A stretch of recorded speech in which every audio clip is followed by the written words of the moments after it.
Hi, everyone. It's nice to meet you guys. I'm Charissa Kim, and I'll be giving the ultimate cheat sheet for achieving SOC 2 compliance. And also to make it slightly more engaging and for, I guess, like a comedic effect, I plan on applying it with like a Gen Z approach. And this Gen Z approach will be using like Gen Z lingo. And don't worry, I will have translations on the bottom just in case. So yeah, let's get started.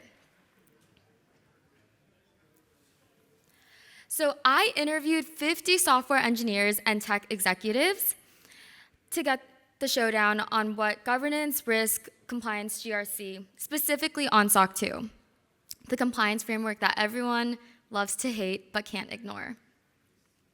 And this is how the interview went down. I asked 3 questions. The first being, what is SOC 2 in your own words, without looking it up or using ChatGPT. Oh, sorry. Sorry,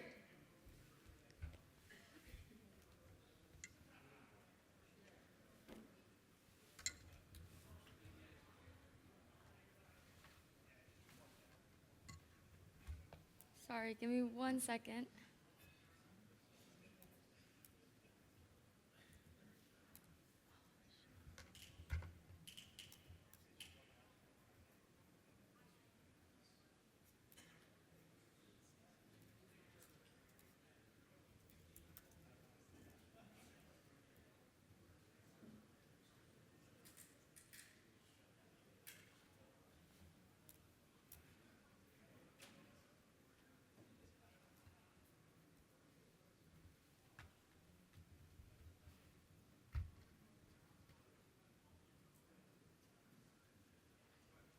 Um,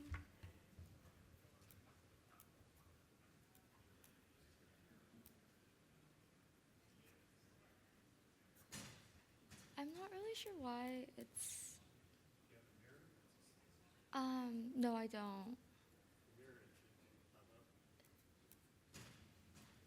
Sorry about that, everyone.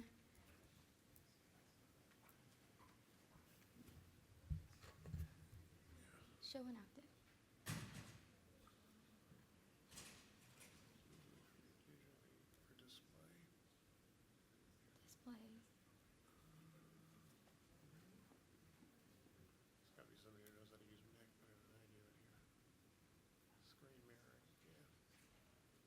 Display. Okay. Uh-huh. Oh, sorry. I can't really click on it.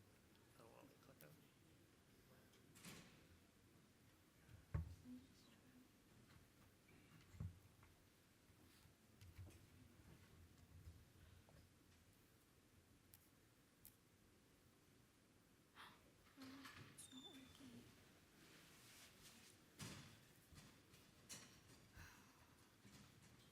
Should I restart my laptop? Because it like typically You connects gotta have it. a Mac person here, right? Yeah. We're just trying to mirror the end. Command F1. I know, I was thinking about rebooting actually. Okay, want to try that? Yeah, I think I'll just restart and then, Okay. yes. No. I apologize for the technical difficulties. Um,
always move everything around too. Let's see. Oh, Let's try that. Maybe. Okay, so it says and we want a mirror for built-in display. perfect. Thank you so much.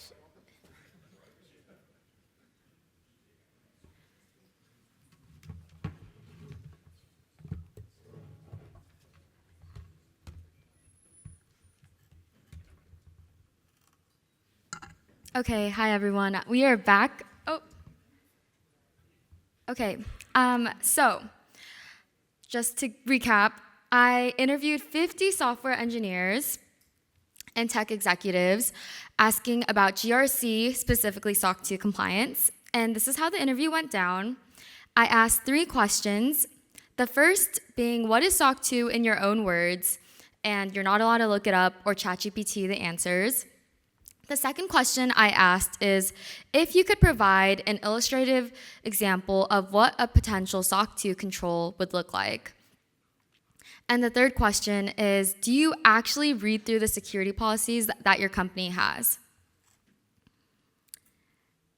And just to bring in some of this Gen Z lingo, I'm going to be spilling the tea, which is like giving you like the gossip. But these are some of the answers that responded when I asked, what is SOC 2 in your own words? Someone said, a nightmare of compliance that feels more sorcery than anything else.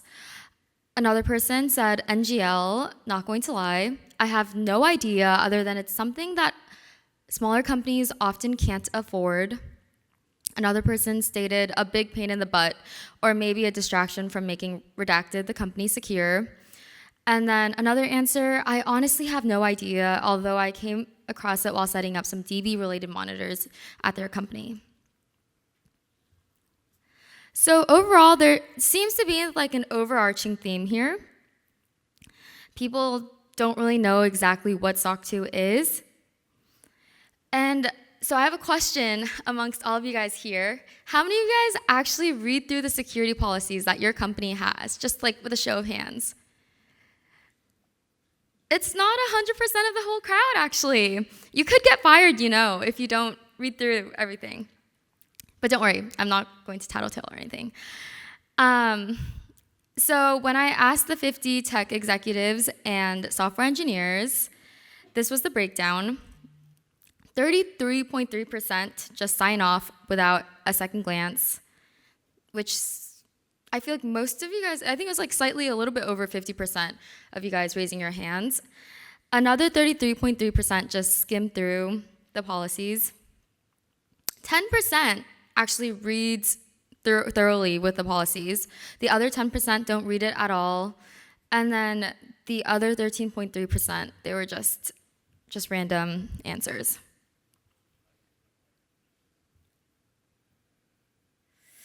So what is the key takeaway? It seems like software engineers are allergic to SOC 2. So most people tend to be oblivious to what SOC 2 is unless they're higher up in their career ladders like CISOs. But since not too many people know what SOC 2 is this a bad thing, a good thing?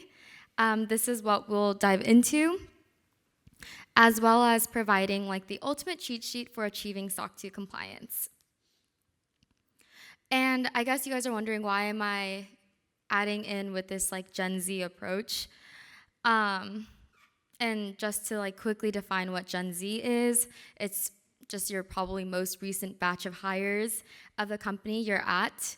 And because like security policies it's like a standard thing that every single employee needs to do, especially your most recent hires, I sort of wanted to throw in that Gen Z angle. So just a quick introduction. I'm Charissa Kim. I actually became interested in cybersecurity ever since high school when I competed in different cybersecurity competitions as well as CTFs. I then went on to Berkeley and started my role at SumGrep as a security TPM. And just for fun, after my 9 to 5, I'm a content creator. So that's just like a little fun fact about me. And this is just like our quick agenda. What exactly SOC 2 is, the hardest parts about SOC 2 and addressing these hard parts, just so SOC 2 compliance can be a lot faster and easier. Rizzes and roasts, those are just some benefits and critiques on SOC 2 compliance. And then I'll just give a rundown on some tips and tricks throughout, as well as the closing statement. Also, a quick disclaimer, are there any auditors here by any chance? Oh, hi. I don't want to offend anyone. I just want to make it fun and informative, but also throughout, I will be throwing in some Gen Z lingo here and there. If you don't understand, feel free to raise your hand, but I will also provide some translations down below. So yeah, and just for starters, roasts just means to like offend in Gen Z lingo. Okay, so here we have B2B and B2C. So B2B, which is business to business, refers to transactions between companies, while B2C, business to consumer, involves businesses selling directly to consumers. So now when applying SOC 2 compliance, the primary difference lies in how data is handled and protected. As a B2B environment, it tends to have more of like a complex data sharing arrangement and contractual obligations with other organizations. And SOC 2 compliance in B2B often focuses heavily on safeguarding sensitive customer data across partnerships, as well as third parties and large-scale business operations. In B2C, SOC 2 still emphasizes protecting consumer data, but the scale and complexity are generally less intricate, and consumers may not demand the same level of transparency and detailed processing controls that B2B clients often require.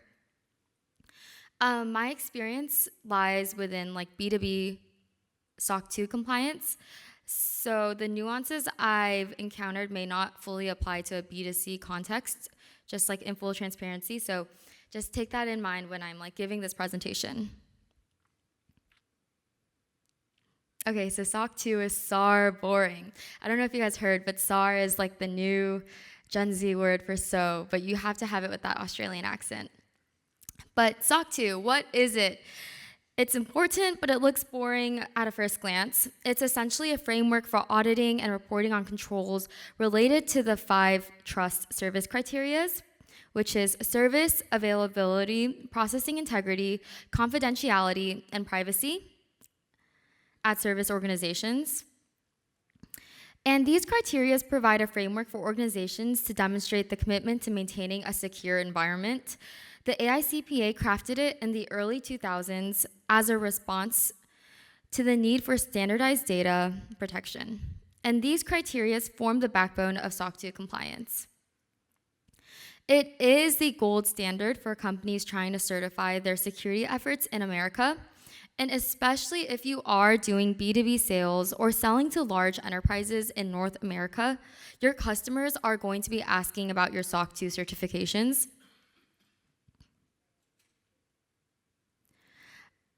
So let's talk about controls. Controls are your company's defense playbooks, and they're the policies, procedures, and practices set up to mitigate risks and protect your company's interests. You can think of them as the backbone of any robust security and compliance program, and they set the guidelines of what's okay and what's not okay to do. So policies like access management, vendor management, risk mitigation, and many more work together to protect everything from your digital data to your physical space. And these regular reviews ensure that these rules stay current and effective. And some of these examples of SOC 2 controls can include something as basic as including 2-factor authentication for your work laptops, just to protect sensitive data, or even encryption protocols for data at rest and in transit, or detailed incident response plans. Okay, so another thing is that there is a SOC 2 Type 1 and a SOC 2 Type 2 being certified. And the main difference between a SOC 2 Type 1 and a Type 2 is the monitoring period. So Type 1 is like a snapshot, while type 2 is where you're being monitored over a period of time. And I do have a cheat hack that I'll share with you later on between deciding whether you should go for type 1 and type 2. But at the end of the day, SOC2 type 2 is a lot more well regarded and comprehensive. It also shows the reliability of your systems and that the controls that you're following at your company. So starting from now, I will be only referring to SOC2 type 2 just because it's a lot more important, a lot more relevant compared to SOC2 type 1. And many seem to opt for type 1 due to a faster turnout, especially because it's just pinpointing that one snapshot. But type 1 only confirms the right controls and written policies without testing if these controls work or without asking for evidence. And this is like one thing that I think you guys should consider if you're thinking about getting SOC2 type 1 versus SOC2 type 2, just go for SOC2 type 2. You really don't need type 1, especially if your environment is tight enough, you can go straight into the type 2 audit. And the way you do it is you close the observation period without having too many controls. That way you can still certify for a type 2 SOC2 certification. And I'll discuss that more in detail. So this is what our SOC2 timeline will typically look like. So within the first to 3 months, it's the pre-audit preparation. And this is where you prepare a list of controls and ensure that you're doing everything you claim to be doing. This is also where most of the work occurs, so don't underestimate the efforts needed. If you say and list 100 controls and you apply them consistently through the business, you have to somewhat make sure that you're hitting like relatively those 100 controls. The 3 to 12 month compliance observation period is where this period will have like a lot of elapsed time in between. So you have to ensure that you have the right evidence collected. And this is where the SOC2 type 1 type versus the type 2 hack sort of comes in. Many people expect a 12-month SOC2 type 2 observation period. But actually, you really don't have to do that. You can start with a shorter period, like 3 months, which is the minimum, and just tighten the feedback loop. And in that case, if any issues arise or controls aren't working appropriately, you'll catch them sooner. So I work at SEMGREP, and at SEMGREP, when we first got SOC2 Type 2 certified, we actually did a 3-month observation period first, rather than a 12-month observation period instead, in order to save time when auditors came in. And that way, we were able to tighten the feedback loop and make sure we had specific set controls set in stone, not like too many, but just enough for it'll hit within those 3 months. That way we can just sort of guarantee a secure observation period. And with this approach, it sort of made customers happy, our CEO happy, and you're able to deliver results within the SOC2 Type 2 certification in 4 months instead of 14. Obviously, like after that first year of being SOC2 Type 2 certified, we continued with the 12-month observation period. So using this hack, you can get SOC2 Type 2 certified faster, but just do it within the first year. So the following years, you can include a longer observation period, and you're also saving money and a lot of work as well too. And then the 1 to 3 weeks is the official audit, and the first time through will also require a lot of work and evidence collection. And it'll also, there might be some like going back and forth with the auditors. The auditors might request like more information, more evidence, or might ask questions regarding why you did this a certain way when the control stated this. So this is just like a lot of back and forth between the auditors. And then the 2 to 6 weeks is the report creation and the delivery. And this also doesn't take too long for auditors to compile all this information. It's essentially just like a waiting game during this period, and you can inform customers that the report is coming soon.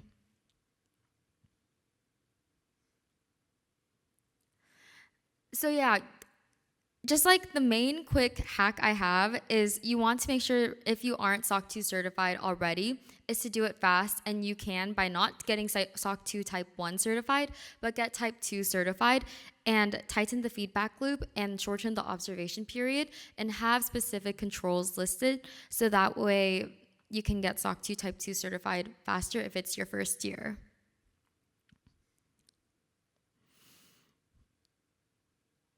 Okay, so SOC 2 process in a nutshell, really quickly. There's the preparation, which is like just getting to know the trust service criterias and defining your audit scope, as well as the gap analysis, which is essentially spotting the weak points in your control and tightening them up. There's also the documentation part, where you create detailed records of your policies, the ones that you guys all read, procedures and controls. The audit part is like bringing in a third-party auditor to assess the control effectiveness, and the report is where you essentially just receive a SOC 2 report with all your findings and compliance status. And I think just like one thing I want to highlight is that this process isn't just like a checklist. You're not supposed to be like, oh, I'm done with this and check it off. It's essentially about continuous improvement. And during this preparation phase, companies should determine which trust service criterias will apply to their business operations. So just like an example, a cloud service provider may focus on security and availability criteria to ensure that their services are always operational. And the gap analysis period is crucial for identifying areas where current practices will fall short, which will essentially provide a roadmap for necessary improvements.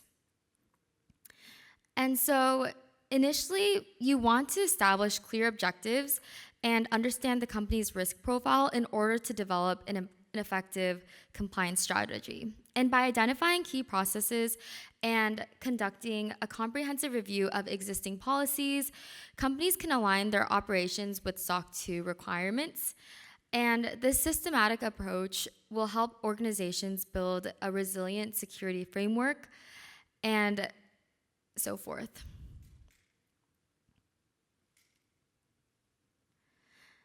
So here are just like a few tips of just preparing for SOC 2. I won't go over them too detailed, but they're they're exactly what they are. So like establishing clear organizational objectives for your security compliance, identifying key processes and procedures in your business operations, conduct an initial review of your existing policies, implement systematic identification and control over key information assets, generating detailed data flow diagrams to understand current network environments, ensure that all system configurations adhere to standardized guidelines, verifying the appropriate use of firewall and router procedures, incorporating file integrity, monitoring software into your security apparatus, devising robust incident response tracking mechanisms, planning for adequate data recovery protocols and business continuity planning in case of any threats or breaches, and enforcing rigorous change control measures and separating data between development and production environments. And this is just like these are just like the 11 like preparation steps that you can like take into consideration. There's a lot more because when you like look into these SOC 2 Type 2 controls, there's like over 100s. Like at SumGrab, we have over 148 controls that we have listed. So it's definitely a case-by-case basis depending on where you're at, how big your company is, whether it's a startup or even like big tech and so forth. So going in with the preparation aspect, because the SOC 2 timeline varies based on like the complexity of the organization. So if you're like a smaller company, a startup, if you're a bigger company, larger organizations with like complex infrastructures will require more time for the compliance like observation period as stated because it's a bigger company, right? So it's really important to engage stakeholders from different departments to ensure a whole comprehensive understanding of these security practices. And that way you can facilitate a smoother auditing process. And there's so many departments that play into role for SOC 2 compliance. It's not just like the GRC team. For example, we have like the engineering and the infra team. Some controls that might fall under the engineering and infra team is like the access control with our like role-based access controls or regular access reviews, the change management where you track and approve and approve system software changes. There's also code review and testing, such as like having peer code reviews or automated testing for security vulnerabilities. So engineering and infra, they're also part of SOC 2. Also SREs, they're also part of SOC 2, such as like documenting like incident response plans or even like real-time monitoring and logging, as well as just having a disaster recovery and business continuity plan. Even HR has to do with SOC 2 as well too. Background checks are important regarding SOC 2, just making sure that you verify any identity or access risks for any new hires. Having a security awareness training is also part of HR, or even like the termination procedures that you have, making sure that you revoke all access when the employee leaves, just like security risks to consider, and just know that HR is also part of the SOC 2 preparation. Sales is also part of SOC 2 as well too. For example, the data protection that they have when they're working with customers, or just even like contractual obligations. You have to make sure that the data security and privacy provisions regarding these agreements with the sales team and whatever customer, B2B customer, is in talk. Security is obviously also a huge part of SOC 2 as well too. Vulnerability management, or even encryption, threat intelligence. And even marketing is also a huge part of SOC 2. No one would ever consider marketing as being regarded within SOC 2 compliance, but they're also getting a lot of personal information. And so you also want to take that into consideration, where maybe there's like consent management, such as like having cookies on your website, right? Or even like data minimization. You only want to collect any necessary personal information. And so those are just like some departments that you want to consider, and keep in mind that every single department is also part of SOC 2. You also want to make sure that you're talking to these departments and communicating before. That way you can have a very smooth, seamless, flawless audit. And also it's really helpful to just like keep into communication with these departments, just because you might have to collect evidence regarding specific controls that are related to these departments.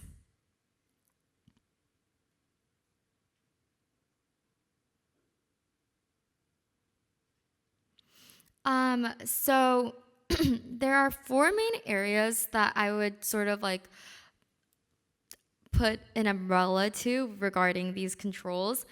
And I think I don't want to go super high level over these controls, because there's over like 100 controls, right? And I don't want to bore you guys with like a list of these controls.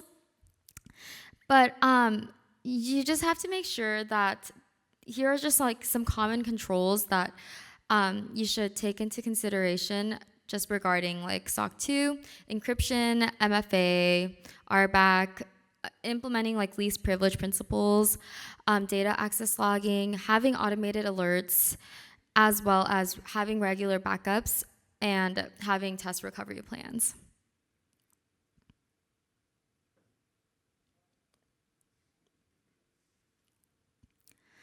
And again, B2B companies will have to have stricter controls, which is just like the downside, because you're working with specific like enterprise clients. They will be a little bit more harsh with these controls. While B2C, it's more focused on consumer data privacy. So just also take that in mind as well too. So some tips on pen testing.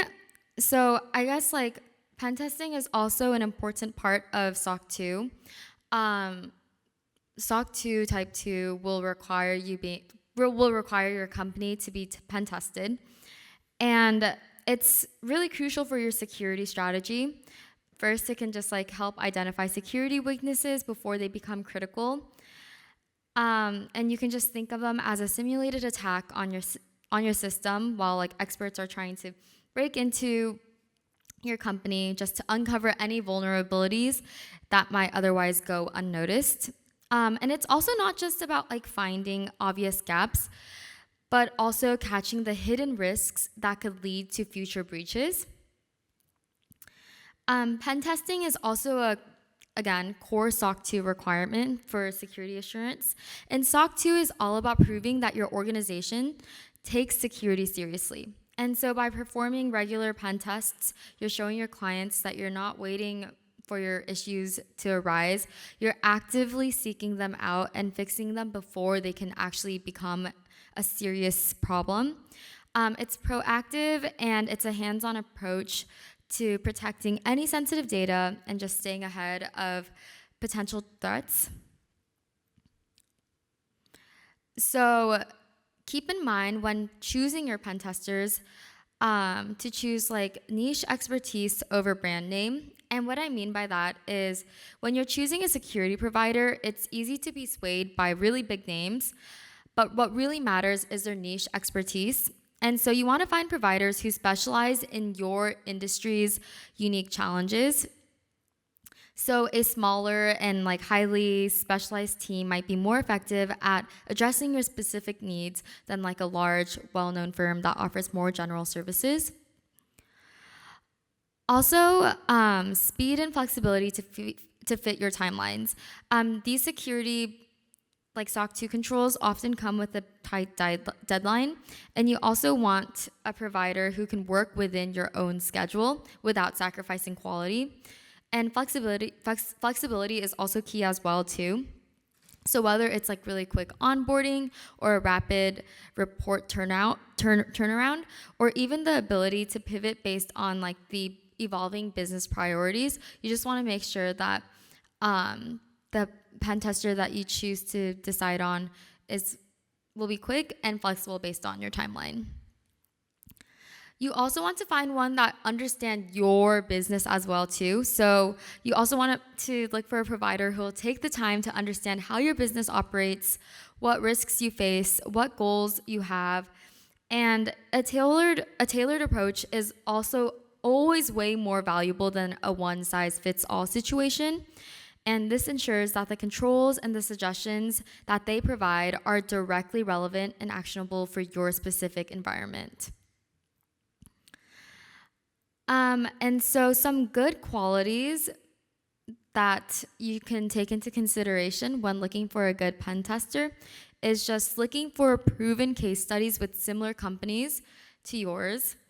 So you just want to make sure you look for case studies where the provider has successfully worked with companies that have similar needs or are in the same industry as yours. Another thing is if you can ensure that these providers' team has the right certifications. These certifications, such as the OSCP, which is the Offensive Security Certified Professional, or the CEH, the Certified Ethical Hacker, and CREST demonstrate that their team is not only qualified, but also it just shows that they've taken these tests to ensure certification amongst their own pen testers. Also, a good pen test provider would also deliver reports that are tailored to your business and contain actionable recommendations. So generic findings are not going to improve your security posture, and what you need is a detailed, customized analysis of your own vulnerabilities, along with specific steps to fix them. So in that case, just make sure to look for pen testers that will provide that.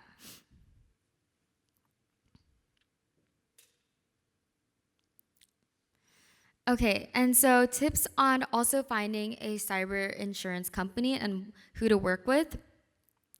So I think of cyber insurance as like the last line of defense for serious breaches. Even with like the best security measures in place, no system is ever entirely immune to breaches. And cyber insurance will just serve as a safety net. And it's the last line of defense where preventive measures will fail. If preventive measures will fail, It can help cover costs related to data breaches, ransomware, or other major incidents. And especially in today's business environment, cyber insurance is just like part of a comprehensive risk management strategy. It's also not just about covering these financial losses, but having cyber insurance is also just a requirement for SOC2 and other compliance frameworks. And regulators and auditors want to see that you're prepared for the unexpected. Another thing is that if you are in the B2B space, you should definitely expect your customers to ask for proof for your cyber insurance. Enterprise clients in particular want to ensure that their partners are financially prepared to handle the fallout of any security incident. So it's becoming a standard expectation in contracts as well too.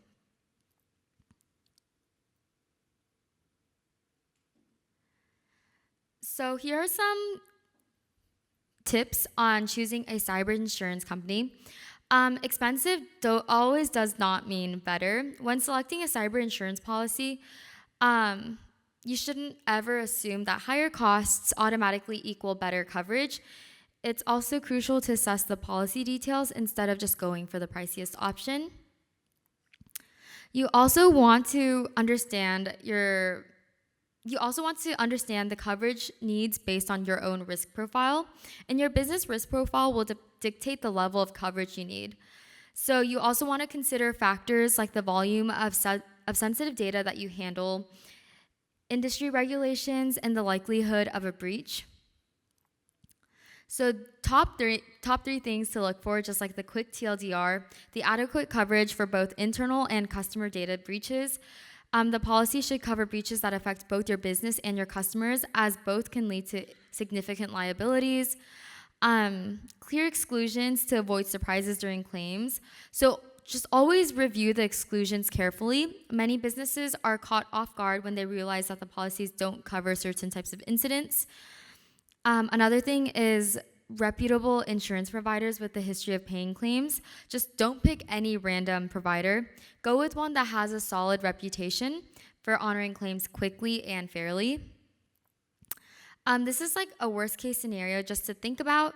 If you consider a major B2B SaaS company that doesn't have any cyber insurance, and if they were to be hit with a breach, they can face millions of dollars in costs, from legal fees to compensating customers, while draining resources that could have been protected with the right policies. So you just want to make sure that you have the right cyber insurance policy in place.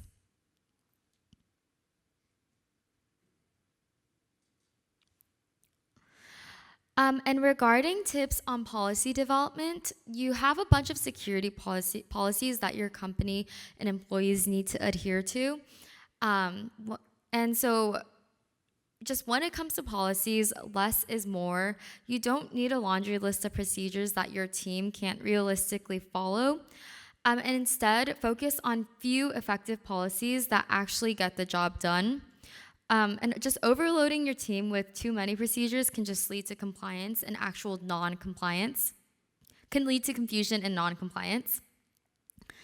Also, the most important thing is to make sure that your policies reflect on what your company actually does. It's really easy to create policies that sound good on paper but aren't realistic in practice. And the goal within like SOC2 is to make sure that you set policies that match your current operations, not what you'd like to do in the future. And finally, just keep it simple. The simpler your policies are, the easier they'll be easy to enforce. And when everyone understands the procedures, compliance becomes part of your daily workflow rather than just like a checkbox item. Okay, so bringing back some of the fun Gen Z part. Riz, I don't know if you guys have heard, but Riz is like the new word. It stems from the word charisma. And you can definitely Riz up your customers with a SOC 2 document. Even if your customers aren't asking, passing a SOC 2 audit shows that you've got your act together, and it's proof that you're serious about protecting your data. In this case, I'm going to just be providing like a quick rundown of the benefits within like SOC 2, so the RISs. So SOC 2 just enforces So SOC 2 compliance essentially can be like a game changer in customer relationships, especially in a world where data breaches like typically make headlines. Having SOC 2 certification assures customers that their data is safe in your hands. And this trust can translate into increased business opportunities, as well as clients are more likely to partner with customers that prioritize security. And also just because there's that prevention where there's a likelihood of having less data breaches, this can also boost credibility within your own company. More SOC 2 riz is that, again, like companies will regularly reject potential vendors for the lack of SOC 2 certification. But also another thing is that it enforces security basics and builds continuous living processes. Just one thing that I hope that stays with you from this talk is that SOC 2 compliance isn't just like a one-time thing. It requires ongoing commitment. And so by regularly updating your security practices and addressing vulnerabilities, your company can maintain compliance and improve your overall security posture throughout. And just by continuously maintaining your compliance program, it'll help make sure that you stay ahead of evolving threats and protect the reputation of your company or even client trust as well too. And another thing to think about is that the controls that you address this year for being SOC 2 Type 2 certified will be different from the next year because you might be targeting different controls closely or work on other controls and tighten specific security gaps because you've already gotten audited once.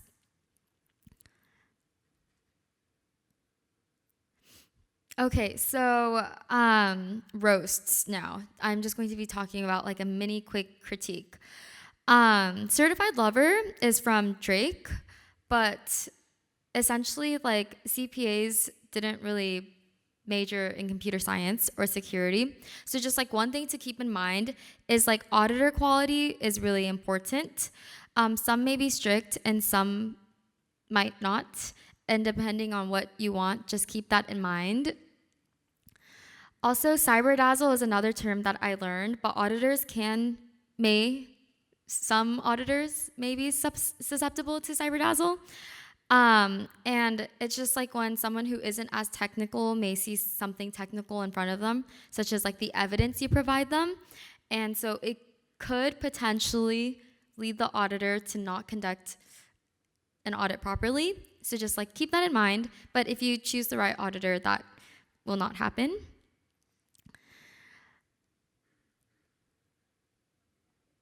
Also, another thing is that SOC 2 is bougie. Bougie is like another Gen Z term for expensive. So the cost of preparation, implementation, and auditing can be significant, especially for like small businesses or even startups starting out. And so the audit itself can range anywhere from like $10,000 to $50,000. And it's also not including the investment in pen tests or other security measures to meet compliance as well too. So while the costs may seem steep, especially if you are a smaller company or organization, SOC 2 compliance can provide a substantial return on investments. And also, like, customers definitely like to see that as well too. So by investing in SOC 2 compliance, it can just make sure that you identify any security gaps and just reduce the likelihood of expensive data breaches as well too. Another thing that just like a small thing to like keep in mind with SOC 2 is that SOC 2 is like a broad umbrella. So how I think of SOC 2 is that it covers general security principles, but it doesn't dive deep into like application security. And just because you're SOC 2 compliant, it doesn't mean you're 1000% bulletproof. Companies can still get hacked or even get data breaches despite having this SOC 2 certification. Therefore, it's really important for your company or your organization to recognize the limitations of SOC 2 and also take proactive steps to address them. So like application security is very important for protecting like specific software solutions, but SOC 2 doesn't really heavily focus on that. So just know that SOC 2 will generally address like your broad security controls, but companies should also invest in additional application security practices as well, just to ensure the comprehensive protection. And this can include like conducting regular code reviews or implementing secure coding practices, and using tools like static and dynamic application security testing.